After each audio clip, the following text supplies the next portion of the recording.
నమస్కారం city news కి స్వాగతం. డాక్టర్ పద్మవిభూషణ్ మెగాస్టార్ చిరంజీవి జన్మదినోత్సవ వేడుకలు కవిరాజ పార్క్ రోడ్ లోని రంగాబొమ్మ సెంటర్ లో నందులపేట యూత్ ఆధ్వర్యంలో ఘనంగా నిర్వహించారు. శ్రీకృష్ణ యాదవ సంక్షేమ సంఘం వ్యవస్థాపకులు ఏడుంబాక వెంకటస్వామి యాదవ్ మాట్లాడుతూ ఆంధ్రుల అభిమాన కథానాయకుడు, యువతకి స్ఫూర్తి, సేవా కార్యక్రమాలకి బ్రాండ్ అంబాసిడర్ మెగాస్టార్ చిరంజీవికి జన్మదిన శుభాకాంక్షలు తెలిపారు. కార్యక్రమంలో విష్ణుశెట్టి మాధవరావు, కనెగంటి గోపయ్య, వ్యాసం శ్రీనివాస్, హోటల్ శ్రీనివాస్, ఆకుల సురేంద్ర, వాకా శ్రీనివాస్, జాస్టి గోపాలకృష్ణ, రెడ్డి వెంకటేశ్వరరావు, కేవై రాజు, కలవపూడి రమేష్ తదితరులు పాల్గొన్నారు.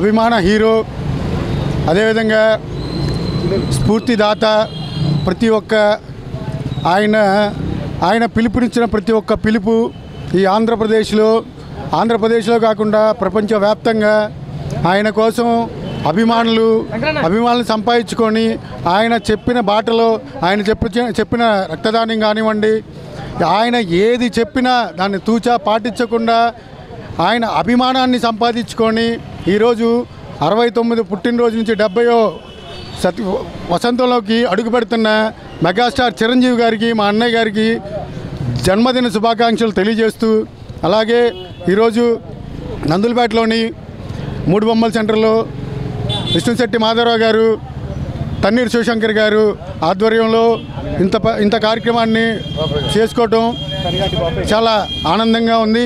ఎరకలపూడి గ్రామంలో పద్మవిభూషణ్ డాక్టర్ మెగాస్టార్ చిరంజీవి జన్మదిన వేడుకలు నిర్వహించారు. ఈ సందర్భంగా కేక్ కట్ చేసి మెగాస్టార్ చిరంజీవికి జన్మదిన శుభాకాంక్షలు తెలిపారు. కార్యక్రమాన్ని డాక్టర్ చందు సుబ్బారావు, అన్నదాసు నాగేశ్వరరావు ఆధ్వర్యంలో నిర్వహించగా యువ నాయకులు సాధనాల ఉదయనాయుడు, మోతుకూరు వినయ్ కుమార్, కొత్తపల్లి విద్యారణ్య, అనిశెట్టి వంశీనాయుడు, ముళ్లపూడి కౌశిక్ నాయుడు, దేశబోయిన భాస్కర్ యాదవ్, తాడిపోయిన సతీష్ యాదవ్, షేక్ నాగూర్ మీరా, ఐటీడీపీ ముళ్లపూడి వెంకట్, గ్రామస్తులు, చిరంజీవి అభిమానులు పాల్గొన్నారు. ఈ రోజు అన్నయ్య మెగాస్టార్ చిరంజీవి గారి 69వ బర్త్డే సందర్భంగా మా ఊర్లో కేక్ కట్ చేసుకున్నాం.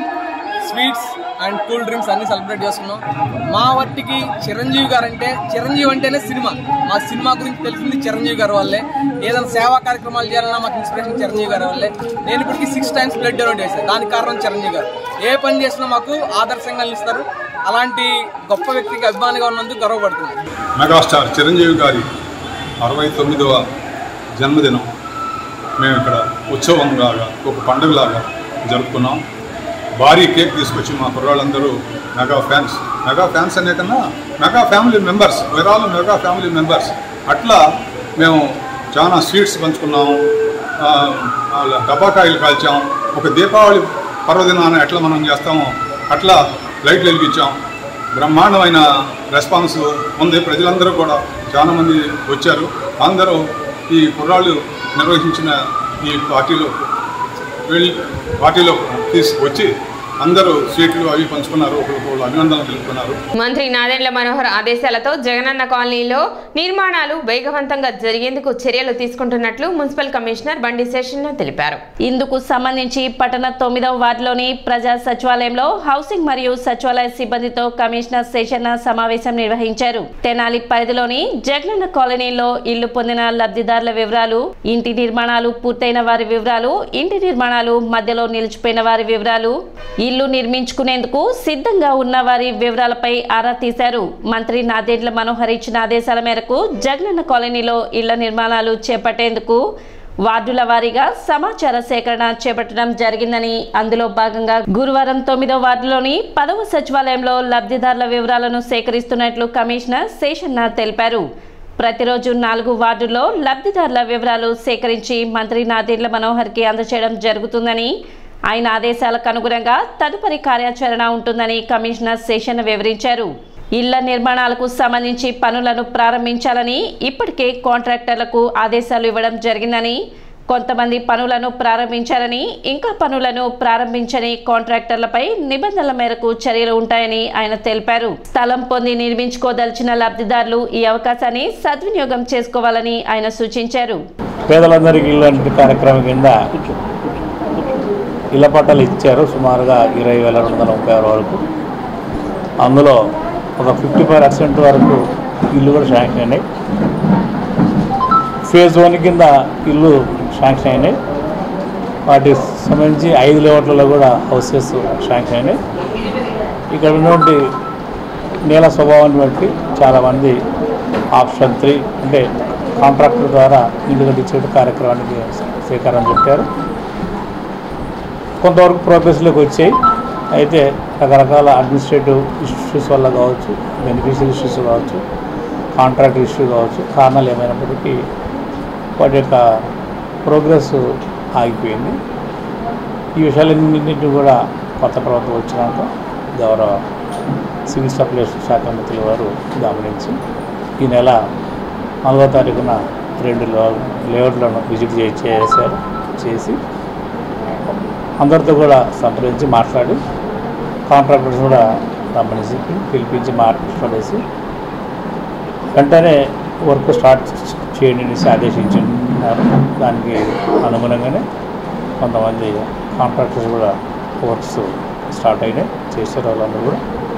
అయితే ఇప్పుడు మేమందరం కూడా హౌసింగ్ డిపార్ట్మెంట్ వాళ్ళకు సపోర్ట్గా బెనిఫిషియరీస్ని ఒకసారి పిలిపించి సెక్రటరీ వైజ్గా వార్డు వైజ్గా పిలిపించి ఆయా వార్డు మెంబర్ల యొక్క సమక్షంలోనే ఇల్లు ఎవరు కట్టుకుంటున్నారు, ఎవరు కట్టుకోలేకపోతున్నారు అనేది ఆ సంగతి గురించి వాళ్ళతోనే సంప్రదించి కట్టుకునే వాళ్ళైతే ఇంకా ముందుకు ఎలా పట్టుకెళ్ళాలనేసి ఆ కార్యక్రమం, కట్టుకోలేని వాళ్ళకి ఇంకా వాళ్ళ సంగతి ఏం చేయాలన్నటువంటి సమాచారం సేకరిస్తున్నాం. మహిళలకు రక్షణ కల్పించాలని కోరుతూ ఎల్ఐసి మహిళా ఉద్యోగులు ఆందోళన చేపట్టారు. All India insurance employees association ఇచ్చిన పిలుపుకు అనుగుణంగా కలకత్తాలో ట్రైనీ డాక్టర్పై జరిగిన అఘాయిత్యాన్ని ఖండిస్తూ నిందితులను కఠినంగా శిక్షించాలని, మహిళలకు రక్షణ కల్పించాలని డిమాండ్ చేస్తూ పట్టణ కొత్తపేటలోని ఎల్ఐసి కార్యాలయం నందు తెనాలి బ్రాంచ్ ఉద్యోగులు, ఏజెంట్లు భోజన విరామ సమయంలో గేట్ మీటింగ్ నిర్వహించారు. కార్యక్రమానికి ముఖ్య అతిథులుగా doctor Sharada, doctor Bhimavarapu Sambireddy, doctor నారాయణం అనిల్ కుమార్, డాక్టర్ రమ్య, ప్రముఖ సంఘ సేవకురాలు ప్రియా బాంధవి హాజరయ్యారు. డాక్టర్పై అత్యాచారం చేసి హత్య చేయడం సభ్య సమాజం తలదించుకునే విధంగా ఉందని, నిందితులను కఠినంగా శిక్షించాలని డిమాండ్ చేశారు. మహిళలకు సమాజంలో భద్రత కరువు అవుతుందని, బయటికి వెళ్లిన వారు క్షేమంగా తిరిగి రావడం ప్రశ్నార్థకంగా మారిందన్నారు. డాక్టర్పై అత్యాచారం చేసిన నిందితులను కఠినంగా శిక్షించాలని డిమాండ్ చేశారు. ప్రతి చోట కూడా నాకు తెలిసి మెడికల్ ఫీల్డ్లో నేను ఒక 20 years నుంచి చూస్తూనే ఉన్నాను. ఆ ఉమెన్ జెండర్ అనేది వల్నరబుల్ కాబట్టి 5 ఏళ్ల పాప దగ్గర నుంచి కూడా మరి వృద్ధురాల మీద కూడా అత్యాచారాలు జరుగుతున్నాయి. అలాగే వరల్డ్ వైడ్ మనం గ్లోబల్గా చూసుకుంటే ఇండియా దాదాపు 4వ స్థానంలో ఉందండి అత్యాచారాలు విమెన్ మీద చేసేది. మరి ఎంత సిగ్గుపడాలి మనం ఈ కంట్రీలో. ఇంత పెద్ద అందరూ కూడా అంటారు పుడితే ఇండియాలోనే పుట్టాలి అని. అంత ట్రెడిషన్స్ పాటించే మన కంట్రీలోనే ఈ అత్యాచారాల లిస్టులో వరల్డ్ వైడ్ మనం 4వ స్థానంలో ఉన్నామంటే ప్రతి ఒక్కరూ సిగ్గుపడటమే కాదు, నా వంతుగా ఈ ఇండియాలో పుట్టి ఇక్కడ సిటిజన్గా నేను ఏం చేయాలి అనేది బాధ్యత వహించాలి. నేను మరీ ముఖ్యంగా చెప్పదలుచుకుంది, జరిగిన ఈవెంట్ ఎంత ఘోరమైన అనేది ప్రతిరోజు మనం చూస్తూనే ఉన్నాము. మనం మన బిడ్డల్ని ఎలా పెంచుతున్నాం, ప్రత్యేకించి మగపిల్లల్ని ఎలాగా పెంచుతున్నాము, ఇంట్లో పద్ధతులు నేర్పిస్తున్నామా లేదా, మరి తల్లిని గౌరవించేవాడు ఎప్పుడు కూడా బయటకు వచ్చి అలాంటిది చేయడని నేను అనుకుంటానండి. ఒక మహిళ ఈ రోజుకి పోలీస్ స్టేషన్కి వెళ్ళగలదా అండి? ఖచ్చితంగా చెప్తాను, వెళ్ళలేదు. ఎన్నో చూపులు ఆవిడని చూస్తూ ఉంటాయి. అలాగే ఒక ఆఫీస్కి రావాలన్నా, లేదు ఒక ఎక్కడైనా మరి వర్క్ ప్లేస్కి వెళ్ళాలన్నా కూడా అవును అలాంటి చూపులు ఇప్పటికీ వెంటాడుతూనే ఉన్నాయి. అంటే దాని అర్థం ఏంటి? బేసిక్గా మనలో మార్పు రావాలి. వన్స్ మనలో మార్పు వస్తే మన ఇంట్లో నుంచి మార్పు మొదలవుతుంది. కార్యక్రమంలో insurance corporation employees union Tenali శాఖ కార్యదర్శి కొళ్లపూడి రాజు, అధ్యక్షులు Devarakonda Venkata Subbarao, LIC agents association Tenali శాఖ కార్యదర్శి పాలడుగు రాజశేఖర్, పోస్టల్ మహిళా ఉద్యోగులు మరియు బ్యాంక్ మహిళా ఉద్యోగులు పాల్గొని సంఘీభావం తెలిపారు. స్టేట్ బ్యాంక్ ఉద్యోగ సంఘ నాయకురాలు చందన, ఎల్ఐసి తెనాలి బ్రాంచ్ మహిళా ఉద్యోగుల నాయకురాలు కుమారి, కేఆర్ఎం ఆండాళ్ళు, ఎల్ఐసి ఏజెంట్లు, డెవలప్మెంట్ ఆఫీసర్లు పాల్గొన్నారు. జస్టిస్ ఫర్ విక్టిమ్ అండి. పాలిటిక్స్తో సంబంధం లేకుండా విక్టిమ్కి జస్టిస్ జరగాలని కోరుకుంటున్నాను. And it's happened in a public place and hospital. చాలా బ్రూటల్ ఇన్సిడెంట్ అండి. సో జస్టిస్ జరగాలి విక్టిమ్కి అని. వరుసగా ఇవాళ ప్రభుత్వం ఏమో నిర్భయ 1, నిర్భయ 2, నిర్భయ 3, నిర్భయ 4, నిర్భయ 5 అంటూ ఏదో చట్టాలు తీసుకొస్తుంది తప్ప నిందితులు మాత్రం ఎక్కడ కూడా శిక్షలు పడేటువంటి ఈ అకృత్యాలు, ఈ అఘాయిత్యాలు, ఆడపిల్లల మీద దాడులు కూడా ఆగినటువంటి పరిస్థితి లేదు. ఇవాళ ఆడపిల్లల మీద జోలికి వచ్చినట్టయితే నిందితులకి ఉరిశిక్ష వేస్తామనేటువంటి శిక్ష అమలు చేస్తే తప్ప ఆడపిల్లల మీద అఘాయిత్యాలు ఆగవు. ఏమండి, రాత్రికి రాత్రి 500 రూపాయల నోటు రద్దు చేస్తూ చట్టం తీసుకొచ్చారు. అలాగే ఇవాళ ప్రత్యేక సెషన్స్ పెట్టి మంత్రులకి, మినిస్టర్స్కి, ఎమ్మెల్యేలకి, ఎంపీలకి కూడా జీతాలు పెంచారు. మరి ఆడపిల్లలకు రక్షణ కల్పించేటువంటి ఆడపిల్లకి అఘాయిత్య అరికట్టడానికి మరి తక్షణం ఎందుకు ఈ చట్టాలు రావట్లేదు ఈ ప్రభుత్వం అర్థం కావట్లా. ఇవాళ సభ్య సమాజం తలదించుకునేలా ఇవాళ ఒక ట్రైనీ డాక్టర్కే ఇవాళ ట్రైనీ డాక్టర్ మీదే అఘాయిత్యం జరుగుతుంటే ఇవాళ సామాన్యుల పరిస్థితి ఏంటి?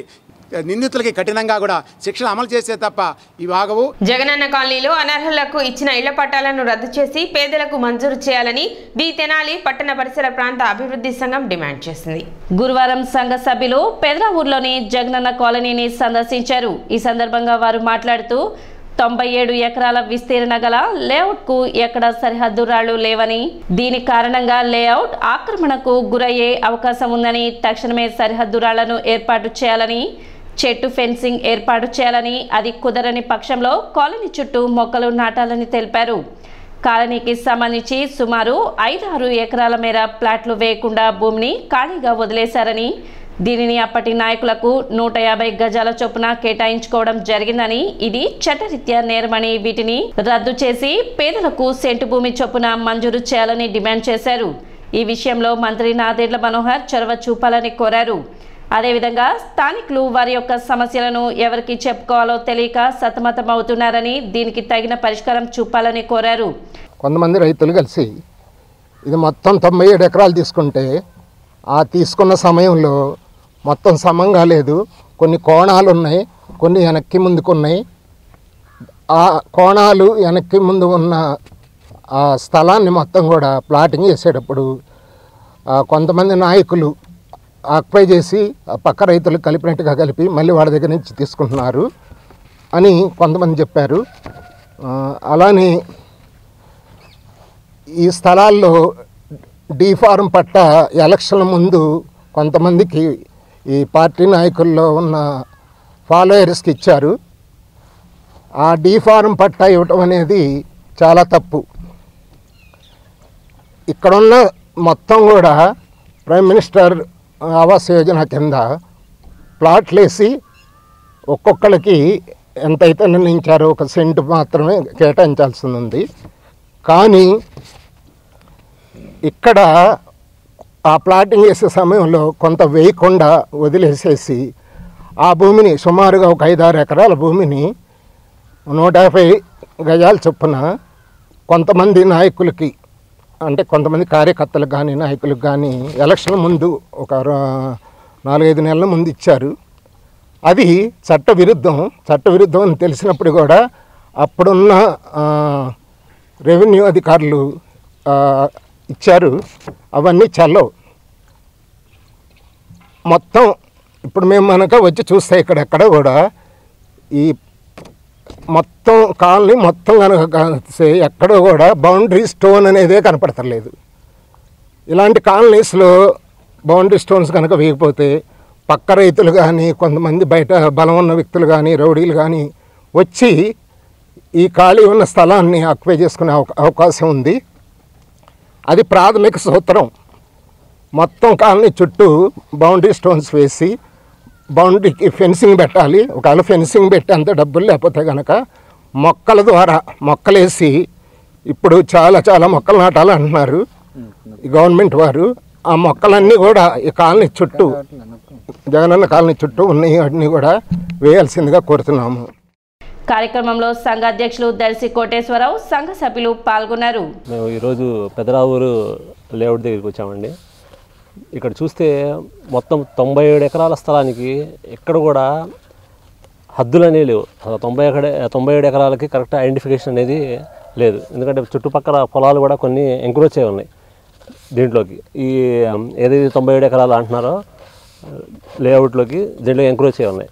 నెక్స్ట్ ఇక్కడ ఇళ్ళు చూస్తే ఒకళ్ళు రెండు అంతస్తులు 3 అంతస్తులు కట్టుకొని ఉన్నారు. ఇందులో పేదవాళ్ళు ఎవరు, పేదవాళ్ళు కాని వారు ఎవరో కూడా అర్థం కావట్లేదు. అర్హులైన వాళ్ళ పేదవాళ్ళకి భూములు ఇవ్వాలి కానీ అనర్హులైన వాళ్ళకి ఇచ్చి వాళ్ళు ఏం నిరూపించుకోవాలనుకుంటున్నారో అర్థం కావట్లేదు. అయితే కొంతమంది ఇక్కడ స్థానికులు చెప్పేది ఏంటంటే మా స్థలం ఎక్కడుందో కూడా మాకు తెలియలేదండి, ఇచ్చారు, మా పట్టా తీసుకొని ఇక్కడికి వస్తే మీ స్థలం ఏడు కాదు వేరే చోట తిప్పండి అని చెప్పి పంపించేస్తున్నారు అని చెప్పి ఇక్కడ స్థానికులు చెప్తున్నారు. ఇంకా కొంతమంది మహిళలు అయితే వాళ్ళు కొంత ఇన్వెస్ట్మెంట్ చేసుకొని డ్వాక్రా మహిళా గ్రూప్ వాళ్ళు తీసుకొచ్చిన డబ్బులు ప్లస్ గవర్నమెంట్ ఇచ్చిన డబ్బులతో ఆ కాంట్రాక్టర్ ఇచ్చిన తర్వాత ఆ కాంట్రాక్టర్ ఇక్కడ కట్టకుండా ఎక్కడికి పోయాడో తెలియట్లేదు. ఇంకోటి ప్రైవేట్ ప్రాపర్టీగా కొంతమంది ఇక్కడ ఎంక్రోచ్ అయి ఉన్నారు. అది మరి గవర్నమెంట్ వాళ్ళు ఎలా చూస్తూ ఊరుకున్నారో గత ప్రభుత్వం వాళ్ళకే తెలియాలి. మరి మన మంత్రి గారైన శ్రీ నారాయణ మనోహర్ గారు మొన్న ఇక్కడ విజిట్ చేయడం జరిగింది, వాళ్ళ కమిటీ కూడా ఏర్పాటు చేయడం జరిగింది. మేము ఒకటే రిక్వెస్ట్ చేస్తున్నామండి, ఇక్కడ ఏదైతే ఈ 97 ఎకరాల పొలం ఉందో అదే ఈ లేఅవుట్ ఉందో దీనికి ఫెన్సింగ్ అనేది కంపల్సరీ ఉండాలి. లేకపోతే అన్యులు దీంట్లో ఎంకరేజ్ అయిపోయి రేపు ఎవరు క్వశ్చన్ చేసే సిటీ న్యూస్ ఇంతటితో సమాప్తం. నమస్కారం.